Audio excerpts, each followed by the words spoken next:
evening. I am joined by a very interesting guest who our paths actually were meant to meet across about 3 or 4 years ago, and I've always wanted to track down this lady because I think her business is quite an interesting one. So if you are joining us this evening and are interested in how farming and agriculture meet, then I think this podcast is definitely for you.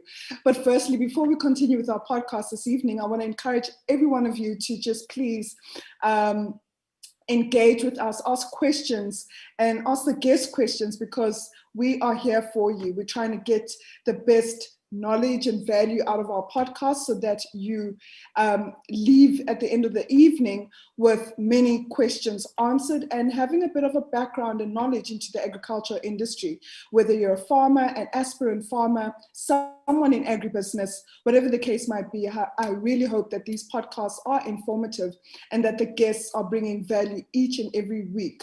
And so we are also running a competition. I'm not quite sure which week we're in now because I've just lost track of the dates, but it's a 12-week competition that we're running.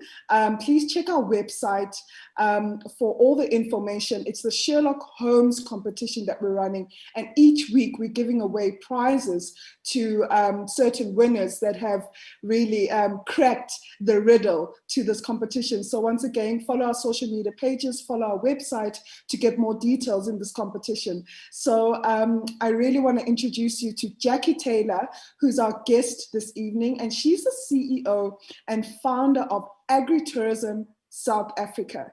Jackie, thank you so much for joining us this evening. How are you doing? Oh, I'm well. I love what I do, so I'm passionate. So, yeah, I can talk for years about what I do very well.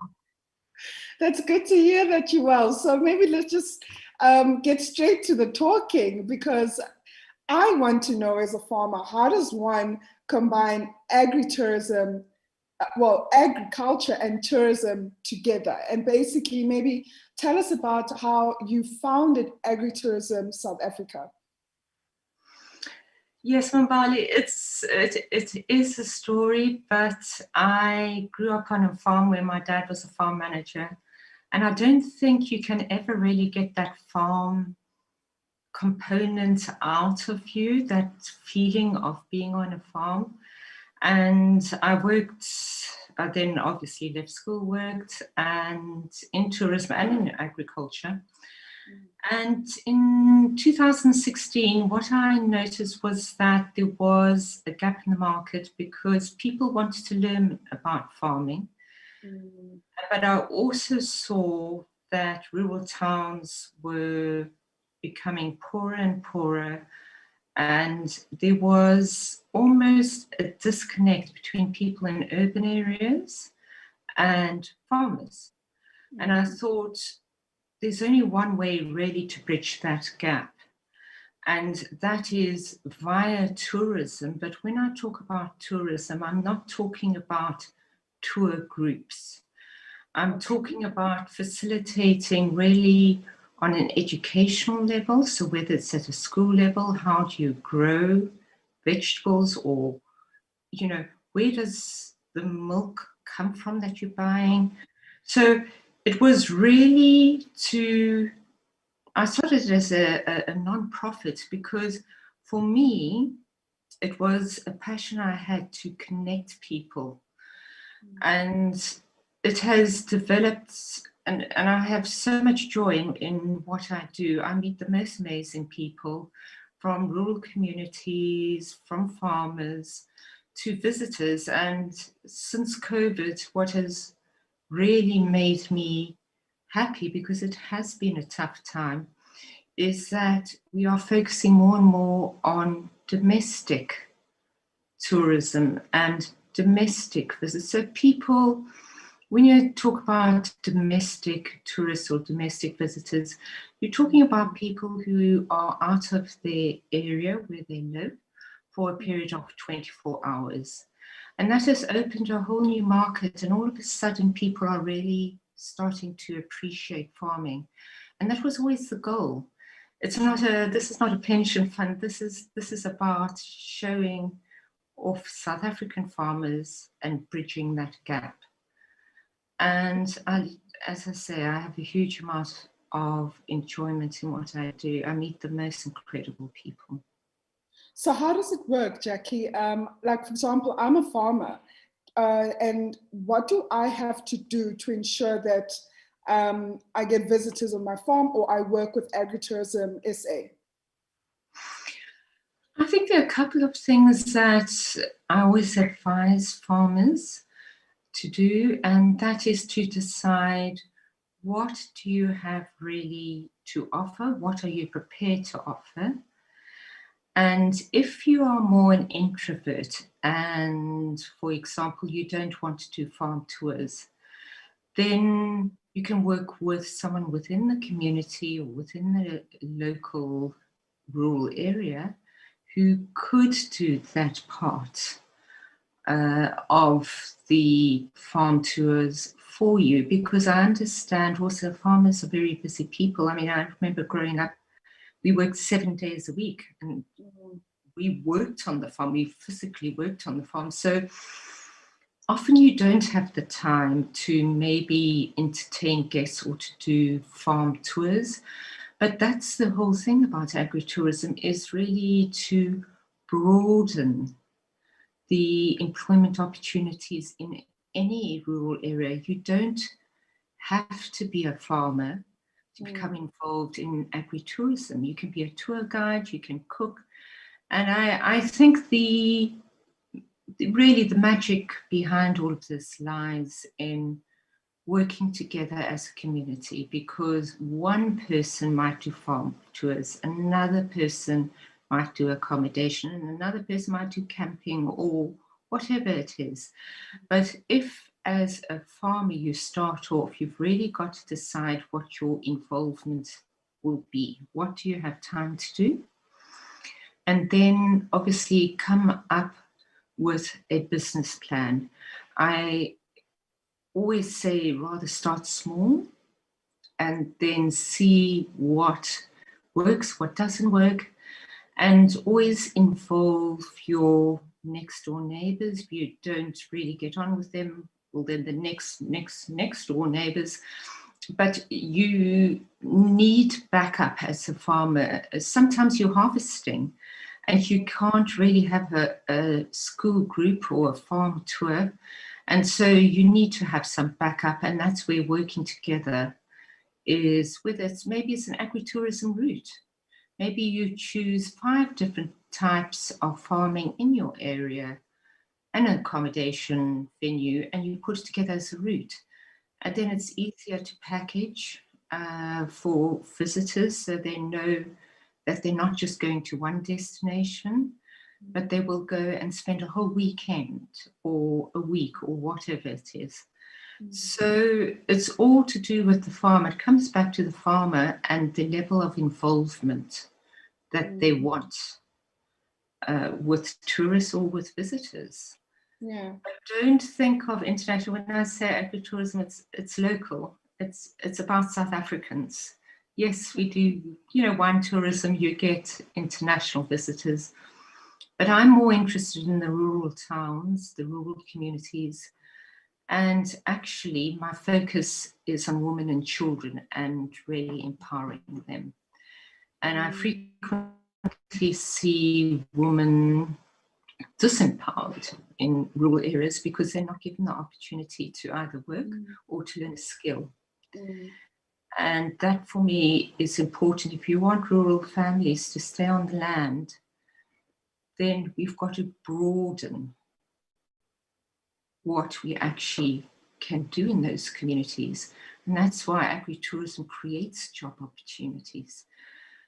That's one form of rural development. And I'm really passionate about it because there are not a lot of things that can create employment opportunities in rural areas. It's very limited. Wow. With transport and other issues. Yeah. Jackie, you mentioned that it's up to the farmer, firstly, to create maybe a program or a tour guide or a day visit program if they're going to be working with you guys. And so, and you mentioned that, you know, the farmer also has to have a business plan. So I want to know, do these tour visits or excursions, do they have to be paid or non-paid? And how does a farmer get onto the Agritourism South Africa platform? Is there a membership fee that is involved in that as well? I think it's important because there isn't a membership fee, so you can list, and then if someone does come by the platform, there is a commission of 10 or 15%, but it's via the platform. So many farmers find that it actually benefits them because we're fairly strong on social media, we're fairly strong from a media perspective. I'm a journalist as well. So we actually do market and tell people about areas that are not only on our membership routes or our members. And when I'm talking about members, I'm talking about people who have approached us and have said, listen, Jackie or Kanya, Camilla, we're a very strong woman focused team. And yes, and then I would always say, well, let me help you. You know, I can more or less point out what you need in a business plan. And it's really a matter of going on the website. My contact details, everybody's contact details are on there, our WhatsApps. We work 7 days a week, just like farmers do. So we really are open-minded, and we are family, you know, and I think that's the difference between us and other people. We understand agriculture, we understand farmers, and we understand their needs, and we're willing to listen. Wow. And help. And I think that is really something different. It's not the average. You can get listing sites and booking sites, and there are thousands. We're not into the numbers game. There's never been a numbers game. This is about truly helping the farmer. And I'm talking about the smaller farmer or the family farmer. I'm not talking about huge corporates, because they have their own ways of marketing themselves. So from your perspective, all you need to do is have a look at the website and then ask questions. I've also written a lot of articles about how you start, what you need to do, what you need to consider. And yes, I think COVID's done something amazing for the agritourism industry, and that is people really want to connect. When I say connect, it can be connect with themselves, but it can also be going outside, putting their feet in the ground, feeling grounded, feeling like they have a bit more control in their lives, and noticing the beauty and seeing that crops are still being harvested and that rain still falls, and that it's not all the doom and gloom that you have in urban areas. And we've really seen a lot more interest in people wanting to go to farms. And to answer your question about whether people pay for trips, say you're doing a farm tour, always charge a fee. And that is because then people respect your time. And you've got to be strict about that as a farmer, because you're trying to farm. Farming is your first interest, and everything follows from that.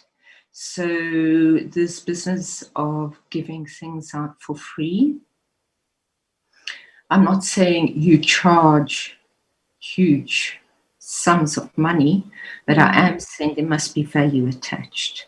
And there must be respect for a farmer. So people must not just pitch up. I remember on the farm where my dad was a farm manager, and he earned really little. I think he earned 29 Rand a month. And people from the cities always used to come and picnic on the farm. My dad used to say, well, what are you doing here? You know, and they said, no, we're picking apples, you know, and we're doing this and that. This was the time before agritourism. But then he soon enough learns, if they're going to be picking apples, that really is a crop. So they need to actually pay for the apples that they pick. Yeah, because that's our income, you know, we get our income from our harvests and the crops. Yeah, so that's funny. I like the concept that it's an additional source of revenue that farmers can make on their farms, you know. And I like the fact that you also mentioned school tours, because it's also I think it's imperative that we show the young ones, you know, where their food comes from, you know. But I also want to ask, Jackie, you mentioned a lot to do with rural areas. Can farmers in peri-urban areas or in urban areas partner with Agritourism South Africa? So, for example, think of farmers, for example, like myself, that are in Johannesburg, or farmers that are farming in rooftop farms in cities. Can they also, reach out to Agritourism SA? Yes, absolutely, because at the end of the day, they have a higher footprint. In other words, more people are going to be visiting the rooftop farms, and there's actually a great project, the Alexander Green Route. I don't know if you know, but it's just like awesome. So, yeah, it's rooftop farming with art, and it's just brilliant. And that is closer to the schools and close to educational centres, and also transport is sometimes a problem in South Africa. So you need to move the farming business or farming closer to urban areas so everybody can take advantage of learning how to plant a carrot. And that's why I'm very supportive of schools who teach their learners, this is a vegetable garden, this is your patch, you can sell whatever produce you've actually grown or whatever the issue is. And that is, yes, definitely part of Agritourism South Africa. I refer to the rural areas simply because that is where the majority of the harvesting takes place, or the agricultural produce comes from. But I really would like to see urban areas produce their own crops. And that is going to lead to a far healthier population and cheaper food. If you don't have to transport it that far, it becomes cheaper, it's healthier. And whether you're old or young, there's something, well, you'll understand, Mabali, of just putting your hands in the ground. I mean, I don't want to sound like I'm making it sort of spiritual or something like that. I just love it. I just love taking my shoes off and my toe is full of mud and stuff. And you know, there's something special about it. You understand. I think there's like a farmer's sort of conversation, probably.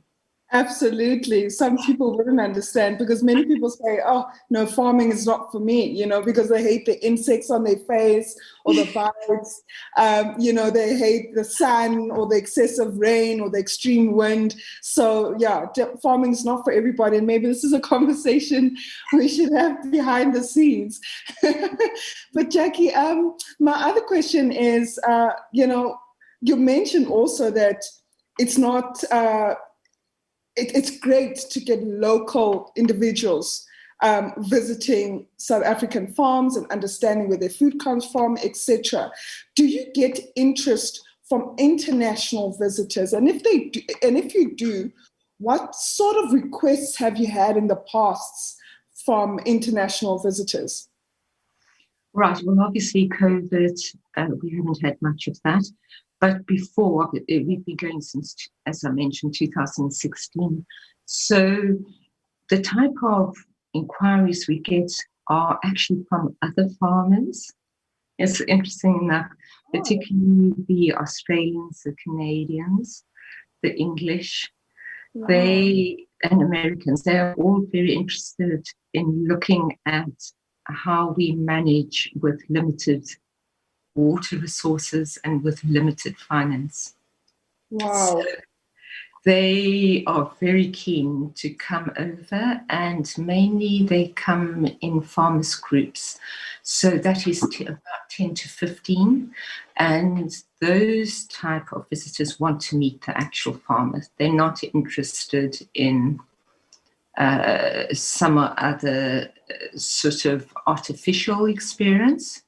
They want a real farming experience.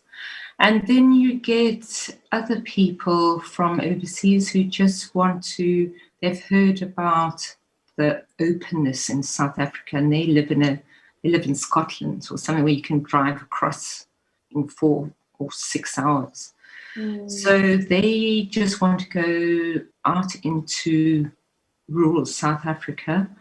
And there's also a great interest in meeting different cultures, food, different types of food.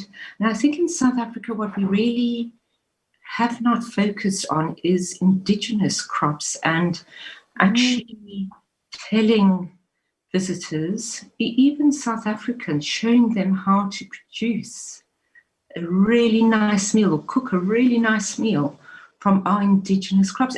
It's just something that's been totally lacking. So you get recipe books are Italian or whatever, but what's wrong with our own indigenous food? And it's so healthy, and we don't need huge amounts of pesticides and all those things. And I really think that should be a focus in schools as well. What are our indigenous crops? And a little less about sort of Norwegian salmon would also be good. Do you assist the farmers in the program for the day or for the hour, depending on how long the visit is? So, for example, just a program of when the visitors arrive, what they'll be learning or seeing, and, you know, are there breaks in between, and then maybe the chat with the farmer? Yeah, so do you sit down with the farmer, I suppose, in that business plan that you mentioned, and go through the program of the day? Yes, it's very important to find out what the visitor wants before you approach the farmer, and then also to talk about the needs of the farmer. Most international visitors do want a bit of fun time. And when I'm talking about fun time, they do want to see maybe game, or they do want to go to a beach or whatever it is. So you've got to put a program together. But it really does depend on the farmer. There are Australian farmers, and they want to know about our indigenous goats because they have climate change issues.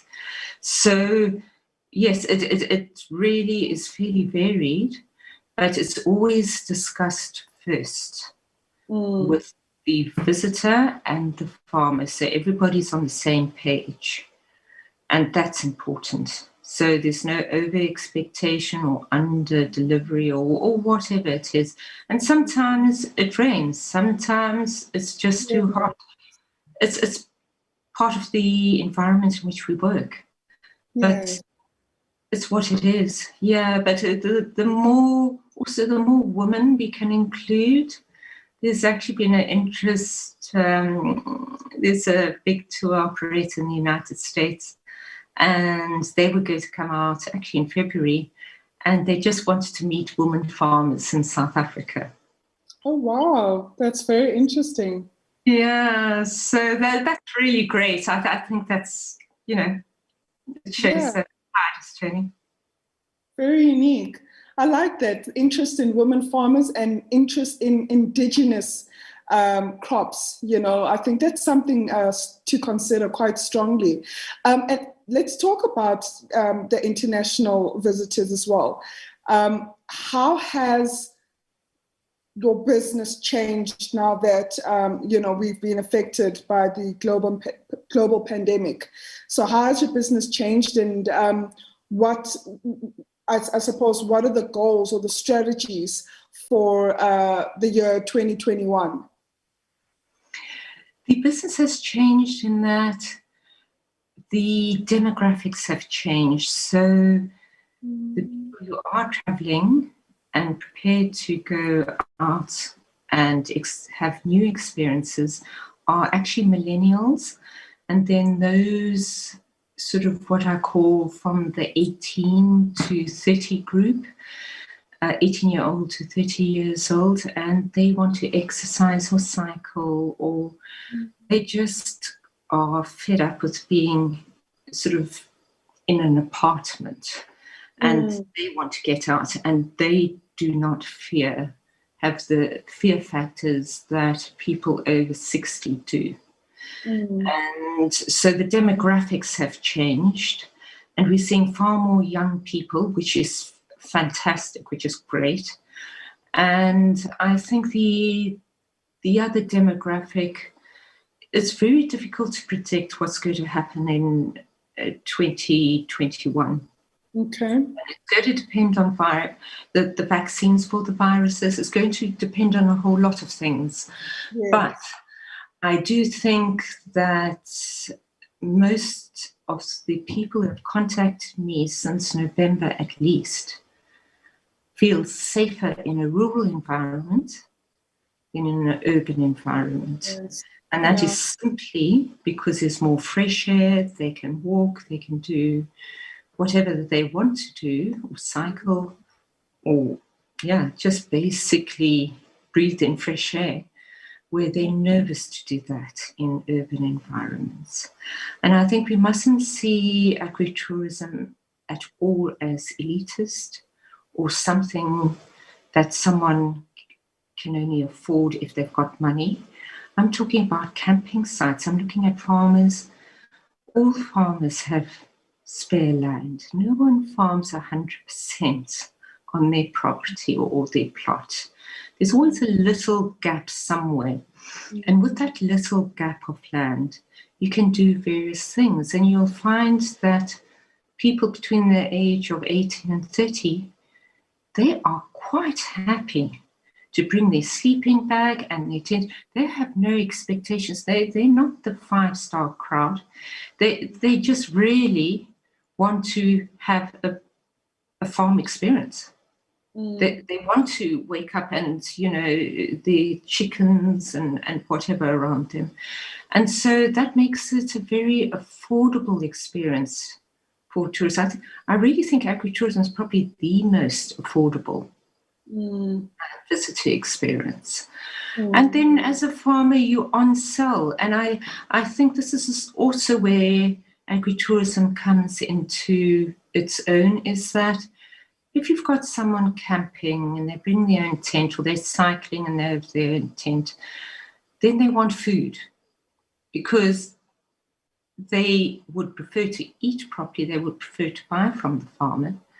And there's another direct source of income for the farmer. And it also helps with seasonality and all those issues where you've got a lot of product X. And they want fresh local food that is in season, and they're not fussy. So I think, and I'd love to see school groups doing this. And yes, it's all about opening up the rural economy and the rural towns, but also urban areas. We should be supporting markets I know it's prohibited under COVID, but when we have farm fresh or fresh farm produce at markets, I always buy there. I mean, why go to a shop, have something with so much wrapping on, it drives me mad, and packaging that I just throw away or recycle? Why not just choose tomato and whatever it is? And there's a lot of joy in that. There's actually happiness that comes from just doing something that simple. It doesn't have to cost a lot. Simple is good.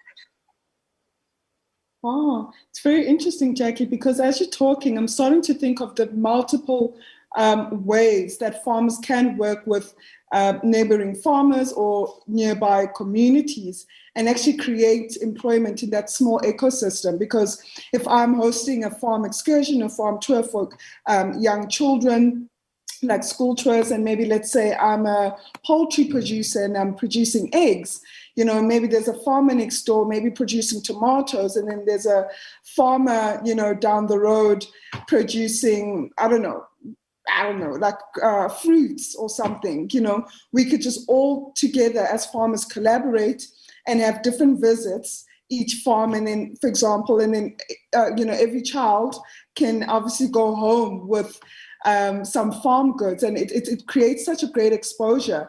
And I suppose in addition to that, it could create a small mini market, you know, with these farm excursions. So I really think you guys are onto something here, and I think I'll definitely be contacting you, you know, to just work together. Because just repeat that. I can't tell you that one of my best experiences was when I went to egg farm. It was free-range eggs, and the farmer, and there was a fee involved, and they gave me 6 eggs as a takeaway present, but I'd actually paid for it in the tour, but it's fine.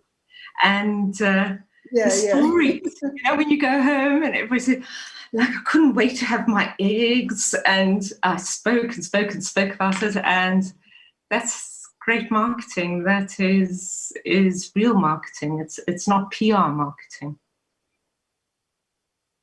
Absolutely. And I mean, these farm tours, I'm sure, can happen even on a weekend where, like you said, you know, no farmer actually uses 100% of their farm. But, you know, we could essentially, I'm just bringing ideas here, that farmers can have picnic sites as much as there's an excursion, and you're seeing all the different aspects of the farm, and you get to meet the farmer, the farm managers, the employees, and you get to experience the entire production. I suppose at the end of the day, you could, you know, create some space for the visitors to just picnic and just spend a day at the farm. So definitely great initiative that you have, and so many ideas can pop up, you know, with these excursions or the visits. And it's interesting to know that, you know, for example, like your international visitors or clients also have an interest in meeting female farmers. And I think that is something that we need to definitely bring to the spotlight, because we are there, you know, there are many female farmers in their small corners of the world. And also just think about, because you mentioned rural areas, the female farmers that are farming in the small holding, in their small holding areas, in the rural areas. You know, some of them are working together as community groups, etc. And it's definitely a great opportunity for them to get exposure from international visitors. And I'm sure other opportunities spring up, you know, not to put pressure on the visit, but I'm sure other opportunities spring up where people can get help from the visitors, or get contacts or connections or potential investors. You know, I don't know if such has happened in the past with any of the tours that you've hosted. Particularly of women farmers and their children, to ensure that their children can afford to get not only school books, but the school uniforms. And then there's what I call the lifetime commitment, which then goes to university. So yes, it is a process which really should be encouraged. And what I like is really to get Gran involved as well, because the grannies are the storytellers. And there's such a rich history in Bali. When sometimes I just listen, and I can listen for hours to the stories. And storytelling is something that we should also be encouraging in rural and urban areas. We don't tell enough, we don't speak enough about our actual stories. You know, it's all sort of iPad or Facebook or whatever it is, someone else's story, you know. And we've actually got incredible stories in this country, and people want to hear them. So that's another, you know, there's another employment opportunity. And maybe while people are eating or having their picnic, there's opportunity for someone to tell the story of the valley or the story of the farm or whatever they want to talk about. Wow. Oh, Jackie, thank you so much for this conversation. I've definitely learned a lot. And I will be in touch with Agritourism SA. Maybe get some people come out to Joburg and see some farms in Joburg. And I think I'll definitely spread the word with some of my farmer networks because everything that you've said today really sparked a small idea in my brain. And I didn't know that, Agritourism SA just went through to such depths of, exposure about the agricultural industry, and that the tours can be, I suppose a couple of hours or a day or, long term, and just think of many ideas as a farmer to just generate additional revenue for your farm. So thank you so much for this conversation. I just want to find out, so you said that for more information, farmers alike, as well as the tourists or visitors, can get all the information on your website. And especially from a farmer's aspect, you have information that guides them into how to prepare for a farm visit or a farm tour. Is that correct? That is correct. And remember that I have my phone and it's always on, and my WhatsApp. Yeah. Farming times, we can't switch it off in case something happens. But so people, my WhatsApp number is there, and people are welcome. What's his number is there? Kanya's number is there. So yes, the all-woman team are very available and make themselves available if there are additional questions or just advice or just chat. Yes. Thank you. Thank you so much for your time, Jackie. It's a pleasure, Molly. I appreciate it. Thank you. That was Jackie Taylor, the CEO and founder of Agritourism South Africa.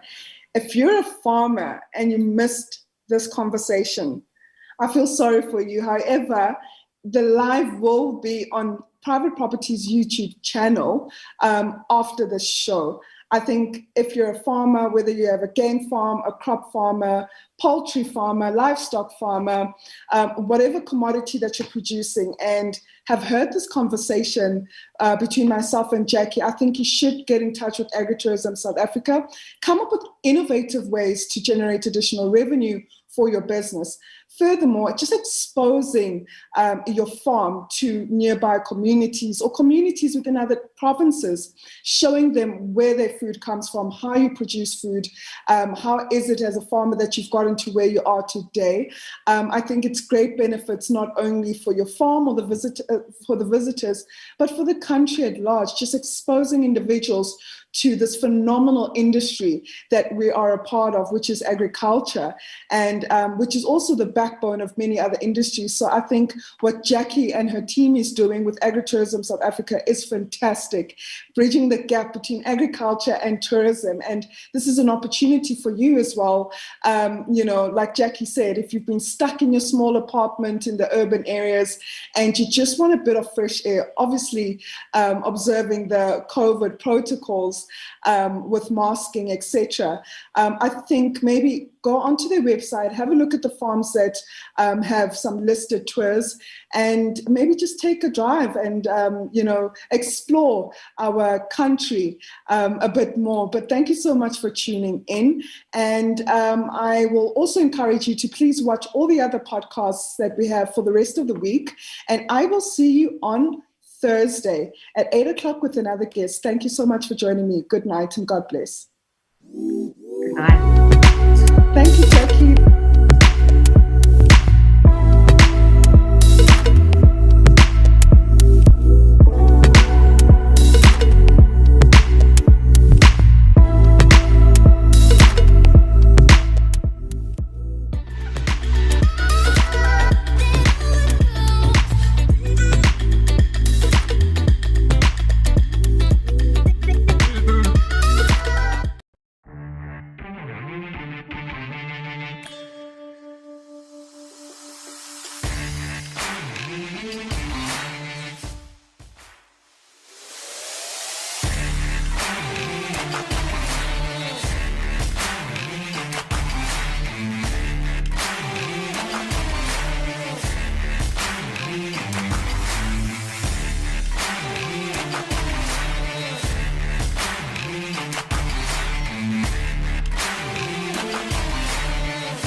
Hi, I'm Cornita Bobs. I'm a BCom student at Stellenbosch University. I currently live in Valkefontein Estate and I absolutely love this area. Historically, Stellenbosch is known as a student town. It offers an incredibly peaceful lifestyle, and the people around town are always welcoming and friendly.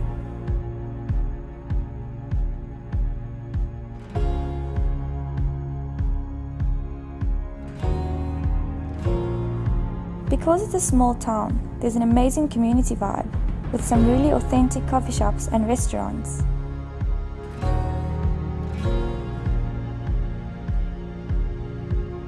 The trees along Victoria Street create a beautiful environment to be in, and it's really cool for students passing through campus.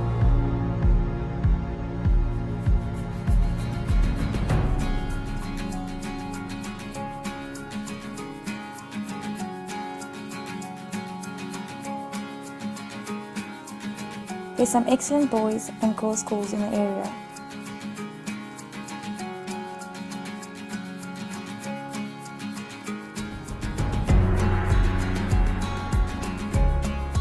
Our town has such a rich history, but at the same time it's really modern, and you'll find some amazing art installations all around. The sunrises and sunsets are some of the best in the world. It's the most beautiful place to call home. I've lived here for the past 5 years, and it's been an unforgettable experience. And this is my neighborhood.